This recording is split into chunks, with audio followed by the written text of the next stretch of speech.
Hello, everyone. Welcome back to North Cork to the North Bank. I'm John. I'm joined, as always, by John.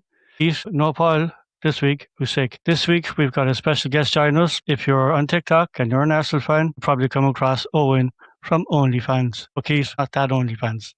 Eoin's the season ticket holder, went to over 30 games last season and was lucky enough to be at the Champions League final. Tonight, we're going to get his perspective on everything Arsenal, from match days, away trips, transfers, and the season ahead. Eoin, thanks for joining us. No, brilliant. Delighted to be here, John. So, for anyone who doesn't know, tell us about yourself. How did you start OnlyFans, your TikTok? Yeah, so I guess it probably goes back about 6 years ago when I got my season ticket and I started going essentially nearly every week to London and to Arsenal games. And to me, that was kind of a very normal thing that you would get on an airplane, fly to a game and fly home the same night. But it was only this year that one of my buddies, actually from North Cork himself, he texted me randomly during the international break in February going, "Here, you need to get on the TikTok, boy." And I was like, "What are you talking about?" And as he kind of kept going on about it, he was kind of saying, people watch you when I'm going to games. And I said, you know what? I'm just the kind of fella now that will give this a roll of the dice and do it for a bit of fun. So from February this season on, I started recording any and all match days, to be honest. Look, some of them are in London or Premier League games. I think the ones people prefer a bit more are when I kind of trek across Europe and sleep on like airport floors and get, midnight buses back halfway across the country. And I've just taken it from there. I do some non-Arsenal stuff as well during the kind of midweek times when there's no football on. But basically try to document what it's like supporting Arsenal internationally and going to as many games as it's humanly possible. Yeah. When did you first fall in love with the club? So I didn't actually get into football till I was an early teenager. I'm 34 now, so the year Arsenal got to the Champions League final in Paris was when I kind of started actually watching football. I always wore Arsenal jerseys, all that sort of stuff. My dad supports Arsenal. But it was that year, they had the games with Real Madrid, they had the games with Juventus. I kind of really liked the young team that was there. I guess was my hero, how that has changed over the years. That was the last season at Highbury, the Arsene Wenger thing. So from there on, it kind of started. In terms of attending games, look, I would have gone to one game a season for like my birthday or something when I was a teenager and growing up. And when I started working full time, I threw my name down onto the season ticket waiting list. And I kind of forgot about it. And then during lockdown, I got the magical email saying my time had come. And here I am now, financially bankrupt with a load of grey hair. So, what was the actual first game you went to? It was Arsenal Aston Villa, and the best way for people to remember it is it's the week after Eduardo got that horrible leg injury in the season they were challenging for the title. Villa went 1-0 up, and the first ever Arsenal goal scorer I saw live was Nicholas Bentner in the 90th minute. Lord Bettner. Yes, what an opening to my account. What's your favourite Arsenal memory? I would probably say it's more of a collective thing. When you start going to football this regularly, the standout is the kind of friendships and the social side, to be honest. So I have a good group of lads. We're called the Come On You Gunners. We have a WhatsApp group. I have a picture from my wall, of all the games from last season that we would have gone to. But in terms of a specific memory, I'm actually going to say Budapest, and that'll really surprise people considering of the result. But it was actually the best experience I ever had in my life. The whole build up, the whole kind of festival feeling to it. It kind of felt like a celebration of Arsenal winning the league and almost a culmination of all the years of blood, sweat and tears of going to games. You got to over 30 games last year. What's a typical match day like? How early do you arrive? So typical match day depends on the flights and the prices on the Ryanair website when I book. But typically I will probably land in Stansted around 9 o'clock. So that means you're getting up at what? Half six in the morning. Stansted Express, I'll probably go straight to the ground, depending on kickoff time. I'll meet my buddies. We actually like to go to a place called Indie Beer. It's kind of a small bar that my friends like. We like to go into the ground quite early. A nice little travel hack for people is drink is half price in the ground for the first hour. So typically we'll go up and we'll of course buy way too many beers. We try to get rid of them in the second hour, have the game, hang around for an hour after the game in the ground, because once again they do that fabulous half price offer. And then I'm shooting out probably to Heathrow Airport, or if it's a really good day, there's a late night stand set for you. So that will answer the one there. So a favourite pub before the game, so use an indie bar. Yeah, no, I do like just a couple of other shoutouts, like the World's End is a good pub, I think. I used to love the Coronet. I'm a sucker for a Weatherspoons that's taken over a high quality building, but sadly she's no more. RIP to the Coronet. Had good moments in there. Last one, favorite place around the Emirates? My favorite place around the Emirates. I've never been asked that question. I think this probably goes back to my early days of going to games, but I do like when you come out from either the Arsenal tube station or, if you're walking down from Finsbury Road and you kind of hit the stalls, you get the match day atmosphere.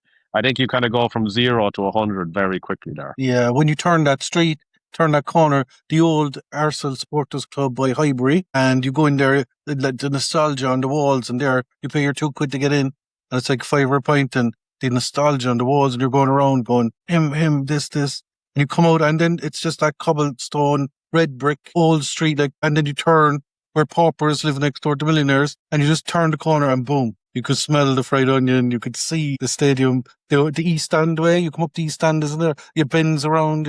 It's really, You can feel the atmosphere, like there's a tingle in the air. It's why all of us travel. Yeah, you come up the other side from the Gunners pub as well, and you can meet that section right there as well. Yeah.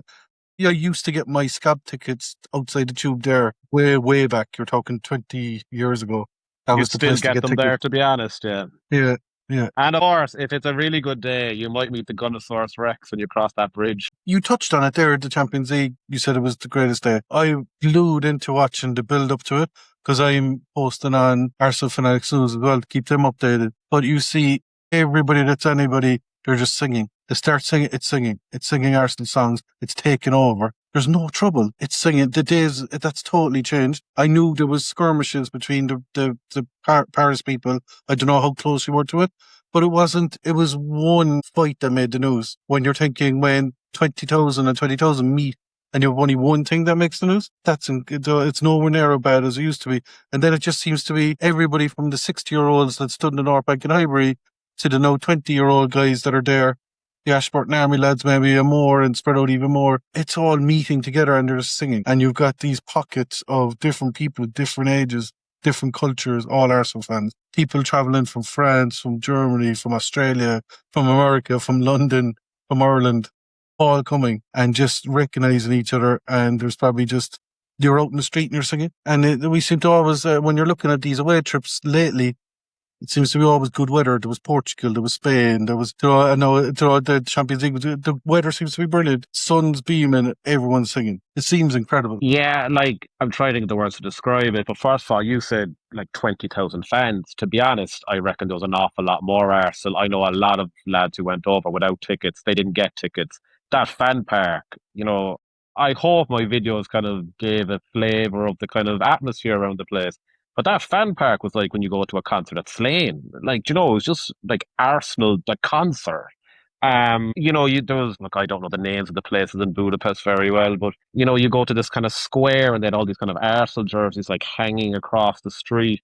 And it was just like you say now, it's like Arsenal took over. It reminded me a small bit of, when Bruce Springsteen came to Cork years ago, it was like, when something big rose into town. And I know PSG, ironically, actually won the thing, but it was very much Arsenal took it over. And I don't know, was it maybe did Adidas drive it a small bit in Budapest as well? But you'd walk down the main street and there's just be this huge sort of poster of Gabrielle covering the side of a building. It was very much, they had projections onto the train station. It was really Arsenal taking over Budapest. In terms of kind of confrontation or anything like that, look, I saw nothing. I thought it was very well handled. The fan parks were good distances away. Like you say, 20, 30, 40 years ago, it would have been a very different story. And I know in Paris there was a bit of trouble as well. No, and I, to be fair, have not really seen anything of particular note at any game I've gone. Yeah, we myself and Keith anyway, and the other two lads with us, once in all their trips in the last few years, we had a little bit of trouble, and that was from, they weren't going to the games, they weren't soccer fans. We haven't seen any other trouble in any other trip around the Emirates, around London. And we go in, if it's a midweek Champions League game, myself, John and Paul here, we headed in, it was after Porto, we went into that Irish bar. Was it? Porto, yeah. Yeah, what Irish bar was that we headed into? Can't think of it. Wasn't the Hercules, was it? It was in Soho, Emirates, wasn't it? is it? Oh, No, Soho. O'Neill's. on the yields, because it was 11 o'clock on a Tuesday, and we were like, where do we go? And we went, We jumped into a taxi. I said, take us to Soho. Was there another Irish bar we went after that? Yeah, definitely Irish. Yeah, but that's it, Joe. Because we were around Upper Street, another game year before Champions League, and we met people and went, "Oh, go down to this bar down by the Hilton Hotel where the players stay." So we went down, and a few doors down, just out in the main road, down a bit. We went in, nobody in there. 1 o'clock in the morning, we were looking around, we were the only people in there. So we got caught there, we got sent away. But no, that's when I suppose you're there for the football. You're not there for the night out, but then if you can find a nice little place you like the Swimmers is great. If it's a Sunday afternoon game, in and around the Hercules is great. John loves the Hercules. We go in. We know the owner of the Tally. She's from here, so we go in and speak to her, Louise, for a while. We like not when it's so busy. We like going in maybe we're there a day before a game maybe. They're a big raid as well, I think, actually. Yeah. Are they? I didn't know that. Her sister told me that. I met her sister there a few weeks ago, and she told me that she's the big red as well. I was like, fuck it, I didn't know that at all. Were we in there? You did, lads. I hadn't gone in there. We did the 2 Burnley nights. Because we booked for one night for Burnley. But, we had to stay for 2 nights for Burnley because it got moved. So it's the late night. It's the late pub kind of on Holloway Road. Stays open like 2 or 3 in the morning. And again, no trouble whatsoever. No trouble. And then you come out and we saw that big poster up on the wall. It was we had the Arteta catchphrase, and then they changed it. What was his get it done or something? Was it what was his motto? Yeah, I know the one you're on about. Yeah, and then they'd updated it. So you're coming the day before Burnley, you're walking and you see it, and you're like, oh, brilliant. And then the day after Burnley, you're coming away going, somebody changed it. So it was brilliant. Yeah, no, I just thought all those little, I love the North Banksy Tunnel. That's a great addition. That's fantastic. He's absolutely brilliant at what he's doing. There has been a very strong emphasis, I would say, over the last 10 years to Arsenalify the whole area. Like you say, it's not just the ground. It's like a mile and a half radius. Like when the parade was there, and the build up for the Atletico game and the Burnley game era. Like all of Holloway Road is Arsenal. All up towards the Eaglish through the Banksy Tunnel is Arsenal. All up towards Finsbury Park is Arsenal. They changed the KFC logo to Arteta for a few weeks. And that's, I like the whole area and the whole immersification of it, I think you got. It's something that, like, when you go down to Highbury's just in between a load of houses. It was before. Whereas now, when you go to the Emirates, it just opens up and you're looking at going, it is brilliant. Like, I like the Banksy Tunnel as well, because it's on the way to the pub, but that's just me. I am laughing about the Joe saying how safe it is. If a group from North Cork can go into the pub and it's safe, it's very safe. Keith, you have a question? Yeah, just in relation to the best atmosphere that you had. As you said, you've gone to 30-odd games last year and through the last few years, or I don't know how many did you say you went roughly, or can you even? I went to 30 the season before as well. Jeez. And the count starts to go a bit thin then, but I would say, so I got my season ticket in, the season they did the Amazon documentary. Yes. That's when I got the season ticket, so I started going to games. So then there was just less games as well, because there was no European football and stuff. And about 100 in the last few years. Anyway. So we suppose with regards to best atmospheres, I suppose it's only in the last 2-3 years really where it's really after kicking off with Arteta's little tweaks. We'd say the loudest Emirates atmosphere, the best away atmosphere. We'll start off the loudest Emirates atmosphere in your. So actually, just before I'll answer any of these, the one thing I'll give a shout out to is, the first season they challenged for the league and they had the collar on the shirt. It's like Ramsdale in goal, and we signed Gabriel Jesus and Zinchenko. I think as a collective season, that was the best atmosphere Arsenal have ever had. It was sort of feel good. It was have a go, and there was no pressure or expectation. I'll go into your ones now, but just I think that deserves a kind of an overall shout out. But at the end of the library, I suppose. Yeah. And other teams acknowledged it. You heard people talking about it, that Arsenal had changed. But the loudest the Emirates has ever been, that's kind of an interesting question. I think Real Madrid last year, the home leg, Arsenal did the whole thing with like the red and white bags around the stadium, and they'll kind of do a light show for these big moments. I thought that atmosphere that night was really something special. Was that the TIFO as well? They had the TIFO that night. I don't think they did the TIFO that night. They did the TIFO then for PSG, and that was obviously a bit disappointing. But I'm going to say the Real Madrid home game. Yeah. That's a sore one for me.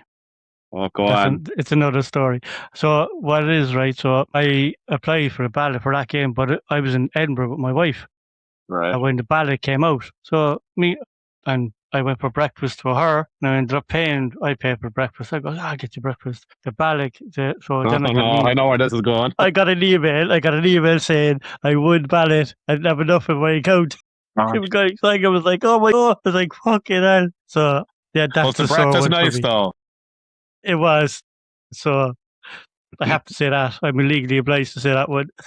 Yeah, look, I'll be honest. My father was actually supposed to come with me to that game, and we'd gotten a particularly bad update on my sister at the time. So, look, he didn't actually go on the end either. But as a sort of standalone, I know you're not coming on me to say this, standalone individual game to be at, I think that was one of the top ones for me now. Yeah, I was at the Spurs game myself. In December, and that was actually a really good one. That was with the big tifo as well. Yeah.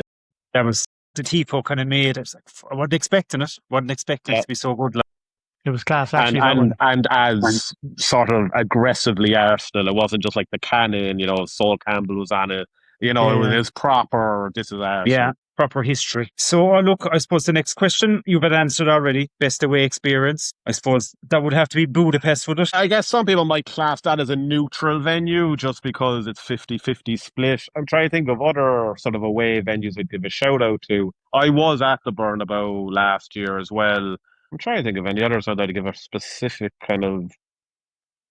Like, I would say Budapest if I'm allowed to say Budapest. I guess the Atletico Madrid game this season as an away game. I was very impressed Atletico Madrid on McDonald's in their stadium. Like, what an achievement that is. Best European night? I think you've answered that one already. No, I actually haven't. The best European night was the home Atletico leg this season. It was a very boring game, to be frank, but the scenes at the end and, the celebrations with the players and they put on North London Forever, I'm a pessimist. Like, I believed we were going to Budapest and winning that. That was, and the build up beforehand with the bus arriving and everything, that is absolutely my favorite European sort of in-game memory. I just felt it's like what you used to watch on the telly about these major European clubs. Like this is what they do in Spain, this is what they do in Italy, this is what they do wherever. And like it was Arsenal doing it kind of for the first time, in my opinion. Yeah, I've only been to one European game. That was the Porto game there a few seasons ago, when won on penalties, and I thought that was an unbelievable atmosphere. Could have been the 15 points of lager as well, but I just remember we were up at the top and full time came then, and I says, "Fuck this! I'm going to have to get down and watch this game because I couldn't see the bloody thing anyway. Basically watching it with one eye, like." So I said I'd slip away down and managed to get a seat there. Managed to slip into a seat in pitch side and got to see the penalty shootout there. Like, so it was a gift. Like, I funnily used to always prefer the Premiership or the Premier League, like when I'd be watching it at home, and to me the best team wins the league. You can kind of get lucky in a cup, but when you start going to games, you absolutely see the European nights or the special nights. Like you mentioned Porto. On paper, Porto wouldn't sound, as the top billed games. I was at that game. We all went to the Coronet afterwards. I think that was Arsenal's first knockout European win in a long time because they hadn't been it and stuff like that. It means so much. The floodlights are on, it's night time. You are beating top tier European opposition. You don't play them very often. That's the other thing that I think is important. Arsenal have only played Real Madrid, twice in the history of the clubs. Like that's what makes them really unique encounter. And I think most people's favourite memories are probably going to be European games. Yeah. Best away fan zone? As in fans coming to the Emirates? Yes. That's an interesting one. I would say it heavily depends on how the game would go, but I think the PSG fans last year were pretty impressive. They were kind of taking over the tubes, singing songs. Me and my dad came with me to that game, and that corner we described that you turned by the Arsenal Supporters Club, suddenly we were just in a mob of, PSG fans with their flags and their singing songs. There was no danger element to it. But the whole place was just mobbed. Then when you got into the ground, that section just looked like it was kind of constantly moving. Or they do this. They have a song and they do a certain kind of jump with it. I think they absolutely deserve to be credited as the best away fans. It's a shame that when they do win something, there quite often is an aftermath. Yeah, I just even just watching from the TV, like just the European fans, the chanting and the aggression, like they're just a different level. Aggression's a good word. There's absolutely a hostility to some of these Yeah. European venues. Like I went, I'll let you ask your other questions because I might be about to answer one by accident. Yeah, I just have one more now. The best Arsenal team celebration that you've witnessed. The best Arsenal team celebration. I mentioned the Atletico game. It's definitely that where they kind of came down after the result. I said in the clock in, it kind of chimed perfectly with the music. Arteta was giving it socks with his fist pumps. And to me, that's the best celebration I've seen. Yeah, fair enough. I presume the two boys, your favourite one would have been Burnley game. No, we spoke about it before. I'm going to rejoin mine. 5-1 against Man City. Was my favourite game. Doing the Poznan. Best Yeah. Man City fans ever watching us doing the Poznan in the. And we were in block 25, so we were probably near you on. I actually wasn't in my regular seat for that game. The guy who sits next to me, his wife, I think, sat with him. So I was in the North Bank that day, and I was in, I'm not sure the blocks. I was upper tier North Bank that day. Yeah, so you saw Nawarni, the second, all the goals Yes, flowed in the second half. yes. Yeah. That was a brilliant game. That was fantastic. It was lovely to see Arsenal go and smash, like properly smash, one of the best teams around. Yeah, that was it. And afterwards, we stuck around after, and we were no rush to get home, John, were we? There was no... No, we were probably actually staying that good. night. Yeah. So we were able to stay and soak it all in. Before, I think another... Sorry, John. before the game, we were meeting Tony Adams and Ian Wright. So, But did you? so that just topped the day for us. So in the morning we met Nawarni and Odegaard, and then at the game we met Tony Adams, Ian Wright, and then they smashed them 5-1. Makes me more annoyed I wasn't in the clock end, though, if they were hanging around. I'll teach you how to meet them. That was a good one. Oh, and don't do it. Don't do it, Owen. You don't want to know. Why? He's actually after explaining that he's very close to it. He does go to the stadium like we do. We just add the little bit of extra detail that he's missing. So, Sorry, John. I thought you were going to say about going to the Hilton and all that. Like it's our favourite part of the Arsenal. It is. It's mine. Have you got like a good hit rate? Let's say. Then do you go there 10 times and only see someone once, or do you kind of always get someone? There's always somebody. I met Alan Smith Ramsey against Burnley, Alan Smith against Newcastle. There's always someone doing media. I'll give you a rundown of the ones Ian Wright, Tony Adams, Freddie Lundberg, Aaron Ramsey, Emmanuel Petit, so Alan Smith. But like I took my son to Hilton and he got a picture with Eze, so he was just made up altogether with him. Yeah, I'd be big into this kind of stuff now, as in I'm eyeing up. They're selling a piece of a goal net from the season in a champion's frame on the Arsenal website for like £400. I'm sitting there kind of ready to pull the credit card on it. Like, I'm a sucker for any of this kind of stuff. I was in photo last week, sure, and I met Callum Chin, Chris Willock. Yeah, they were over at Cardiff to play Cork. Yeah. So I was chatting to two of my mates the other day actually, and they were on about the time that they used to. They spent the summer in London, and these lads are two big Liverpool fans now. Like, and they were like, Jesus, we actually worked on the Emirates Stadium. Like, so their claim to fame is they built the Emirates Stadium. But like, I was just thinking, like, the little bits and pieces they could have got, little. Anything, piece of concrete or bit of grass. It's actually, I don't know what you'd call it. It wasn't a screw, it was sort of a fitting broke off on the chair when I got up one day a few years ago. And I kind of handed it to the steward because I didn't want it to come back that the seat had been kind of damaged by me. And then it was only afterwards I was like, I should have asked her, could I keep the screw, to hang on my wall. So Owen, you spoke there, just if you want to go, do your sister's diagnosis? Do you want to speak a bit more about that? Yeah, look, hopefully there's some people, I guess, who've already heard about this. But my sister's 27 years old and she's living in London. She actually works for the Bank of England. She's doing an actuary grad program. But when she was 24, she received a diagnosis called Spinocerebellar Ataxia 7, or the short version is SCA7. So this is a rare genetic neurological condition, and it essentially, she's rapidly losing her vision and her mobility. At the age of 27, she's already classed as being blind and disabled. She has a disability card, she's not allowed to drive, etc.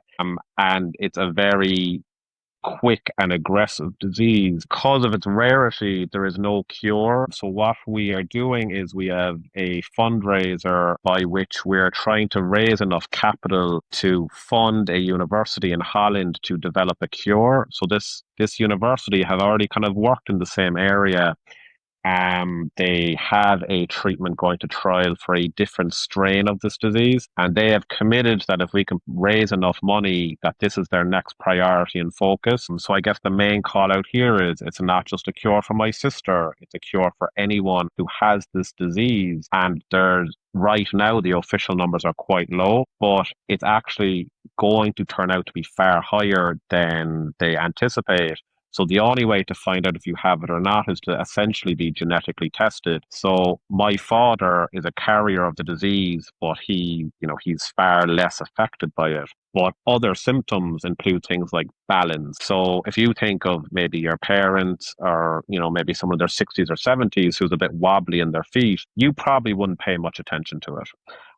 You would think it's to do with age, or he's always kind of had a bit of a problem. That is ataxia at its heart, balance issues. So right now it's a very rare condition and a rare disease, but you don't know what diagnosis you or someone in your family or someone might get, tomorrow or next week. It's only a couple of years ago I would have listened to, stuff on the radio or stuff on the TV about really rare conditions, or someone has a really bad disease. And you kind of never think it's going to affect you or your family. But yet here I am on a podcast talking about it. I've been on the radio talking about it. And, my whole family have been involved in fundraisers and other media events. And it is scary how quickly life turns on you and your situation.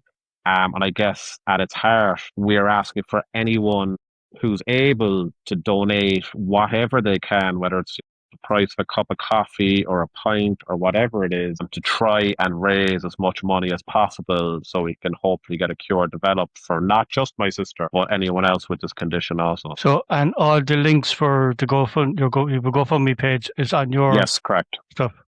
So and like basically it's on the GoFundMe website, and it's called Help Us Find a Cure for Emer.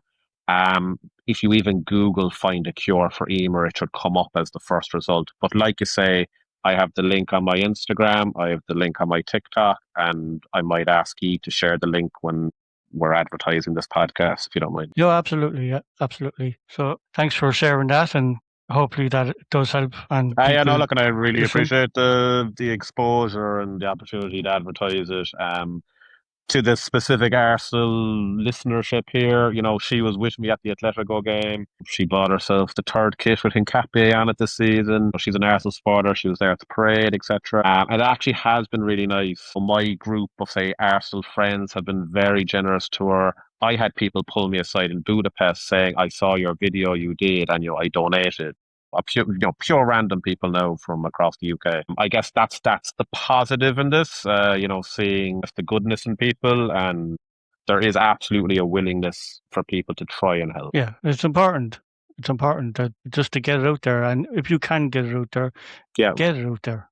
Yeah, absolutely. You just don't know, because it could help someone else, as you said. It's not just for Emer. It could be developing a cure for other people along the line. And if you think, of the diagnosis as anybody in their 20s being told you're going blind and you're going blind now, and you're going to be in a wheelchair and you're going to be in a wheelchair now. For example, last year in April, she was told she would have no vision left by August, and that's the rate of decline we're talking here. Yeah, it's find the cure for Emer, but what spelling of Emer? EIMEAR. Yeah, I was spelling the other way, which there What might is be the another other way. Yeah. I don't know that. Yeah, that could be just me on my schooling. We'll say no But to yeah. that. But no, it's a good question to ask. If you have that question, other people. Yeah. So we'll just go back to Arsenal. So for who do you think, as an Arsenal player, as the biggest season ahead? The biggest season ahead. It's not a player, but I've been very interested in a lot of people who I say had a pint with. They actually think it's Arteta, which I found fascinating because to me, Arteta has now delivered the trophy. So surely he's kind of proven his potential or credentials. But no, a lot of people now feel that he has a league winning team and I think an incredible squad and the atmosphere we've discussed.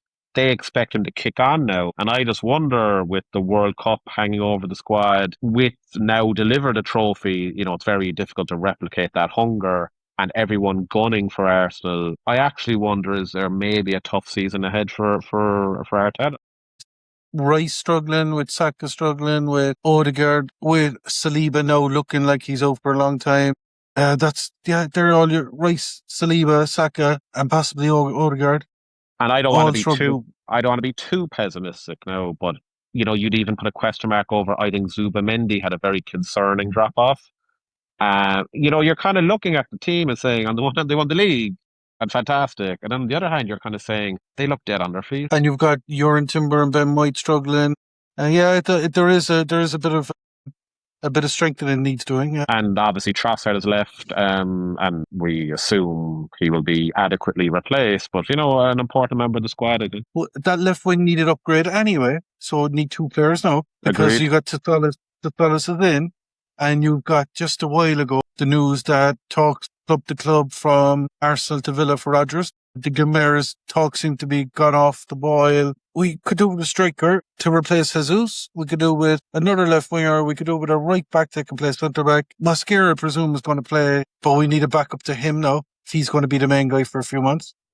You're hoping that Calafiori gets fit this season. He wasn't last year much. You're hoping Zubamendi doesn't drop off, that he does step up again with his rest now he's had.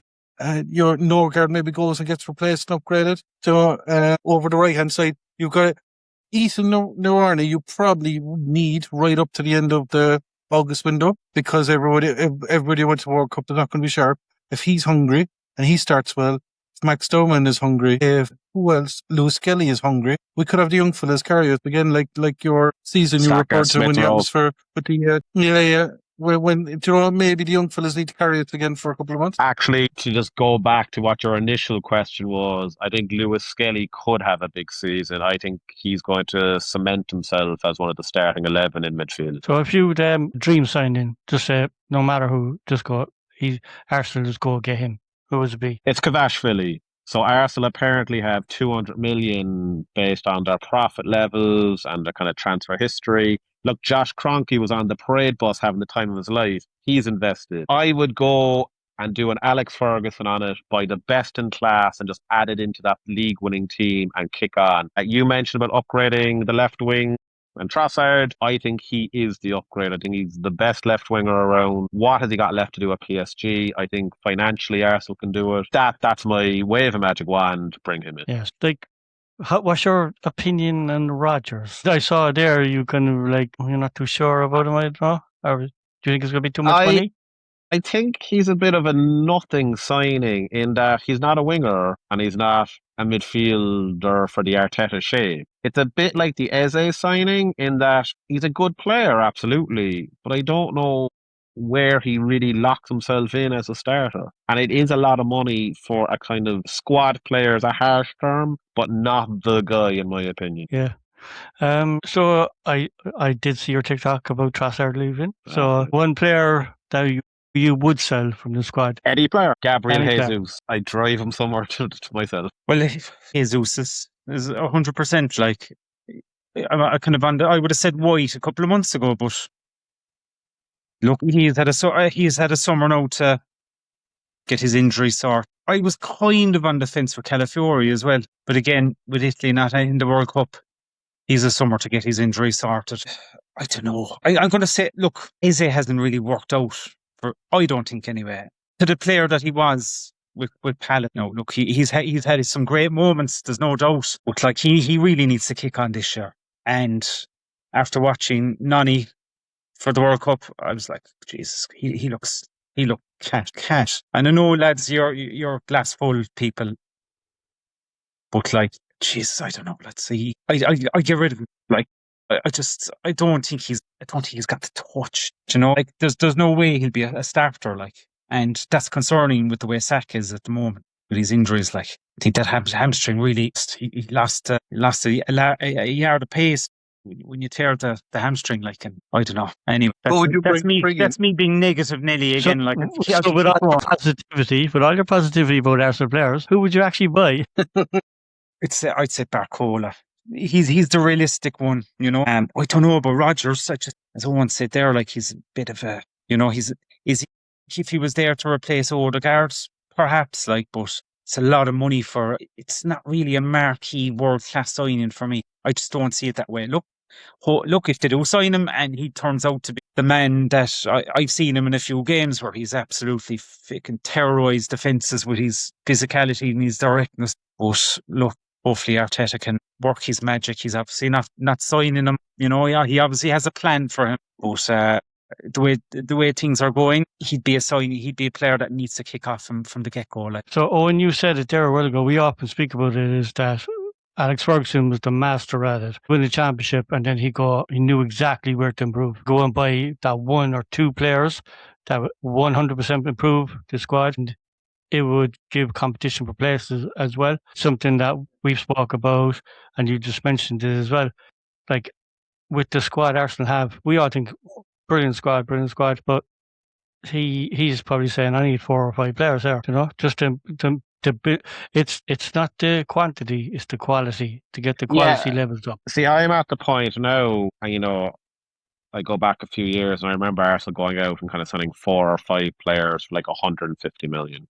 Way past that now. Arsenal, in my opinion, don't need squad players. Even, let's say, Gabriel Jesus leaves. I don't think he needs to be replaced. He was never fit to begin with. Do you know, he was never an able body. I think it's left wing, and I'm actually going to say right back. I think Ben White will leave, and I think Arsenal needs someone to actually challenge Timber, because we've seen Timber just can't play 50 games. It's like it is 50 to 60 games a season these players are playing, and then they're playing international as well. This is club football. They're playing 50 or 60, especially at the top level when you go deep in competitions like Arsenal are doing. And then there's Timber, like he had a season off coming back after an ACL. He's been brilliant, but he can't play. He can't play the full lot. Declan Rice is the same. Declan Rice looks absolutely knackered. He needs about 2 months off. Is dead man walking. Yeah. He is, yeah. He looks at, and we, like, as an Arsenal fan, you're looking and going, I'm fucking worried. He should never have played against Norway. He played a half after being sick, and he's also injured. And then he goes, "Are you still playing?" And he brings like Kobe Manu and doesn't even play him. I was like, what is this man up there? But he came out, I forget which game it was. It was after Mexico. Declan Rice came out with some quote that basically said, he's in literal quote, "I'm in horrendous pain, but I can play through it for the team." And I was like, oh my God. But he's been doing that for Arsenal since Christmas, I'd say. Yeah, you know. Yeah. There's a difference. Arsenal paying his wages, to know. Yeah. So I actually agree with you, John. It is like they're paying his wages. So we're going to do quick fire, right? So 1-word answer only. These are going to be tough now. So 1-word answer only. Start with the easy one. Henry or Bergkamp? Henry. Vieira or Rice? Vieira. Saka or Alexis Sanchez? Saka. Ozil or Cazorla? Cazorla. Wenger or Arteta? Wenger. Highbury or the Emirates? I was actually never at Highbury, so the Emirates. I had to break a rule there, John. Sometimes rules are made to be broken. North Bank or Clockend? Champions League or Premier League? Champions League. Favourite current player? Martin Odegaard. Favourite Arsenal chant? I don't know what the name of it is, but you know when we sing, we're the Clockend, Highbury, and the North Banks. Favourite away ground you were at? The Atletico Madrid Stadium, and its name has escaped me. Yeah, the Wonder Metropolitano. I got you there on that one. Your favourite Arsenal shirt that you actually bought or you won? It's the one from about 4 years ago with the collar with the sort of red stripe along it. And was that 2023? That's the kind of lightning bolt kind of. Yes, the sort of reimagined one. Yeah. The best goal you've ever seen live? God, Declan Rice free kick, second free kick against Real Madrid. Yeah. That's a beauty to say you saw. Yeah, ridiculous. So, final question. Imagine it's May next year. Arsenal have just finished the season. What has to happen for you to call it a successful year? A successful year, retain the league. Or Champions League. No, I'm actually I actually want them to retain the league. I don't think they've done it since the 1930s.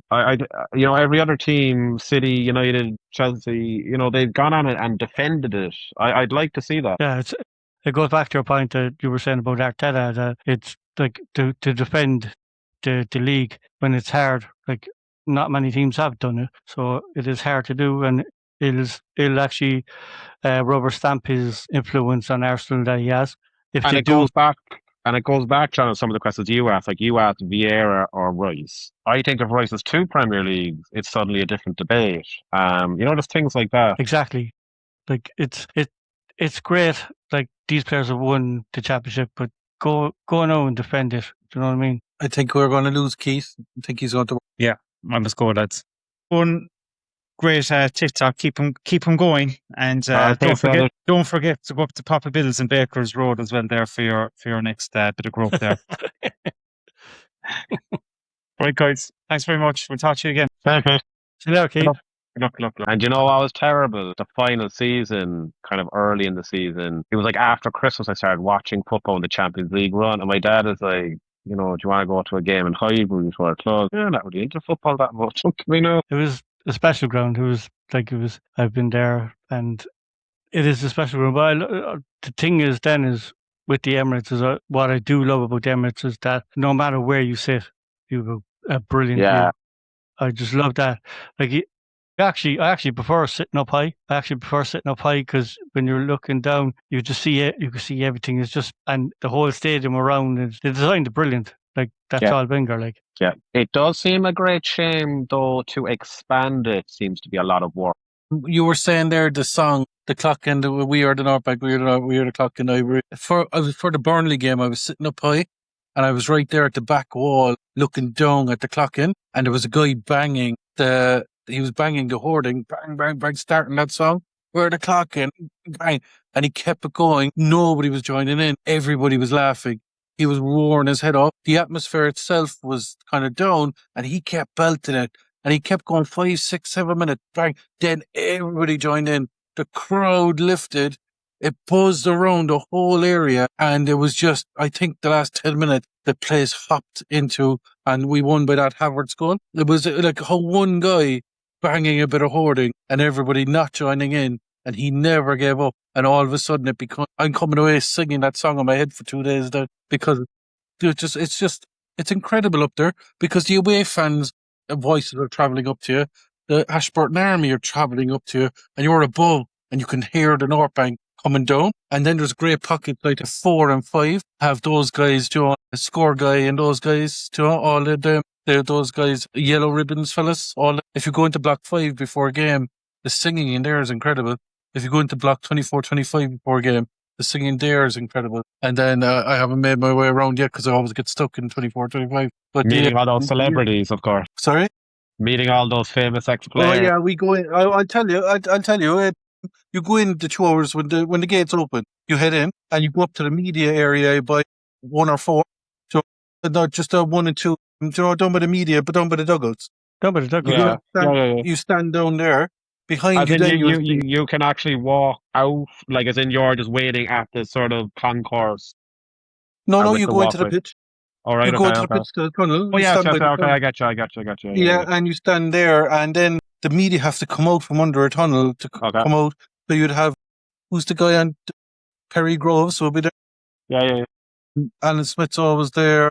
Then who's ever doing the on-pitch media interview, be it Ian Wright, Tony Adams, Paul Merson, whoever. It's never Merson, sorry. It could be anybody brought in. It's Freddie Lumberg's there a lot. Right. And then who's that keeper that came and you were Joe Hart. Joe Hart was there. They're all there. Like Michael Owen just stands there by himself because no one talks to him. Oh yeah. We were there one day and we were looking, and Thierry Henry came out and everybody was hugging and saying hello to everyone. Was it Ian Wright or Thierry Henry? It was Henry. No, it was Ian Wright. There was was a Yap Stam and who was the other guy? Fjortoft. Johan Fjortoft. They were all different media. They were all kind of just spaced along there. And then they all kind of came up and were talking together. Malone was just standing there looking at the telly. By himself, not talking, not joking. Nobody said hello to him, nobody gave him a hug. Everyone was hugging. No, Ian Wright's going around hugging everybody. And then nobody helped. How much time, so let's say the ground opens, let's just say 6 o'clock. How long would you have to stay hanging around there now? Are they kind of instantly, or are you waiting 40? You could be there. We stay there till we meet someone, and then we go away. And then I have a buddy that stays there the whole time, and he'd usually tell me then say after Freddie, whoever came along, do. Yeah. But I'm checking who's working for BBC that day, who's on the commentary. Yeah, working for the whatever TV company is covering the game, the BT or whoever, or TNT is whoever. You know who's going to be there, kind of like Martin Keown. I missed out on. I've actually met Martin Keown, yeah. Actually, I met him. Obviously, he was going there, but I was outside the ground with my dad, and there's a guy in a suit, and my dad made a joke saying, "Oh, that must be Martin Keown." I was like, "It actually is." He grabbed us for a photo, but he was definitely going in on that side through the kind of, the entrance to the boxes. But I'd say he was definitely just going straight there down that tunnel. Yeah, he walks out the tunnel over the other side where the away fans are. He walks out that tunnel, he walks along the pitch, but he gets stopped so much. But by the time he got up to us, he was like, "I can't stop anymore. I'm going to be on TV. Sorry." And he kind of ran on. Your man's Owen Hargreaves stopped for me, actually. But I was trying to get Martin Keown. I didn't have the heart to tell Owen. I actually didn't want you. Yeah. David Dean is the best I've met. Yeah, that's class. Yeah, that's class. He revolutionized the sport. Yeah. Yeah, I think everything he we have is Mr. Arsenal. Like, everyone hated him. All the old season ticket holders for we hate him because he moved all their seats. Yeah, and he basically told them they had like £150 seat a season, and then he made them 1,000, and he threw them everywhere, and he separated people that were sitting together for decades. Okay. So they if you go to Cannon the factory across from the Gunners for a pint and you get talking to these older guys, they'll tell you like that they hate David Dean. Right. He changed it up because for £10 they were able to go up, walk it up on the match day, pay for the ticket and go in, and they think football should stay like that forever. And I'm not getting an argument with him, telling them that you don't have success if you will be Millwall if you want to, if that's what you want. No, I haven't got that. His book is actually very interesting because this is one of the main things he talks about is I'm going to call it Americanization of British sport. You say fellas used to show up at 5 to 3, stand there uncomfortably, watch the game, wouldn't even have time to go to the toilet, and then go home again. And he went to, I think it was a baseball game, and he couldn't believe all the sort of vendors and people buying food and sitting there. They go there for the day, it's a day out, and families. And he really talks in-depthly about it. And it is an interesting cultural shift that I think in hand with the Premier League, because he was, the leader of that breakaway. It is mad to think how it's changed in the space of like 30 years, 35 years, whatever it is. You see it now with the World Cup half-time show in the World Cup final, half an hour or something, is it? That's bad. Yeah. That's bad. Yeah, that's bad for the players. I agree. For half an hour. I agree. Yeah. So I think we'll finish up with that. So Eoin, thanks so much for coming on. People aren't already following you, where can they find you? Yeah, so look, I really appreciate coming on. I hope people have enjoyed this. I'm on both TikTok and Instagram, and I am called Eoinly Fans, EOINLY Fans. And if you search that, it'll come up. Thanks to John from Arsenal Fanatic News and to Keith for joining as well. I'm John, and that's North Cork to the North Bank. If you enjoyed today's episode, don't forget to follow us on Spotify and leave a 5-star rating. We'll see you next week.